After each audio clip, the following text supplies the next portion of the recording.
जी नमस्कार दोस्तों, जैसे कि मैं बतलाए थे आप लोग का कि ललटेन जराकेट 2 बहुत ही जल्द आप लोग के देखने के लिए मिलेगा। तो आखिर कब तक आएगा ये सॉन्ग, तो इसी के बारे में मैं बताने वाला हूं। तो वीडियो को लास्ट तक आप लोग जरूर बने रहें। अगर हमारे चैनल पे अपने हो तो भाई सब्सक्राइब कर लो, क्योंकि भोजपुरी का हर अपडेट सबसे पहले हमारे चैनल पे आता है। भाई जैसे कि आप लोग को पता होगा कि ललटेन जराकेट 2 का एक बहुत ही पिक वायरल हुआ है, जो कि अंगना में सैयद जनी पुल बनवाया सोशल मीडिया पे रील्स पे बहुत ही तेजी से वायरल हुआ था। और दोस्तों यही गलत करते हैं खेसारी लाल यादव का टीम, उसका रीमेक तो लाते हैं पर बहुत ही लेट कर देते हैं। इसकी वजह से रिस्पांस कम मिलता है। जब वायरल होता है उसी टाइम एक आध सप्ताह के बीच ला देना चाहिए, तभी ऑडियंस का बीच बना हुआ रहता है रिस्पांस। और जब लाने में बहुत लेट कर देते हैं तो सभी क्रिएटर उस गाने पर से हट जाता है ध्यान और कोई गाने पे लगा देते हैं। अगर कोई सोशल मीडिया पे वायरल चल रहा है तो उस पे लोग बनाने लगते हैं रील्स। तो ऐसे में खेसारी लाल यादव के तुरंत लाना चाहिए था। तो आखिर कब तक आएगा ललटेन जराकेट 2? तो भाई अभी रिकॉर्डिंग नहीं हुआ है, 1 से 2 दिनों के बीच रिकॉर्डिंग को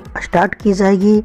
और रिकॉर्डिंग होने के बाद वीडियो शूट होगा तो फिर आप लोग के बीच रिलीज किया जाएगा। हो सकता है कि 1 सप्ताह के अंदर में रिकॉर्डिंग और वीडियो शूट कर लिया जाएगा। तो मैं आप लोग का अपडेट देने की कोशिश करूंगा जब मुझे ऑफिशियल अपडेट आएगा। तो फिलहाल के लिए ये अपडेट था, मिलते हैं किसी अपडेट के साथ बहुत ही जल्द। अगर हमारे चैनल पर आपने हो तो हमारे चैनल को जरूर सब्सक्राइब कर लीजिए, क्योंकि भोजपुरी का हर अपडेट सबसे पहले हमारे चैनल पर आता है। जब तक के लिए जय हिंद, जय भोजपुरी।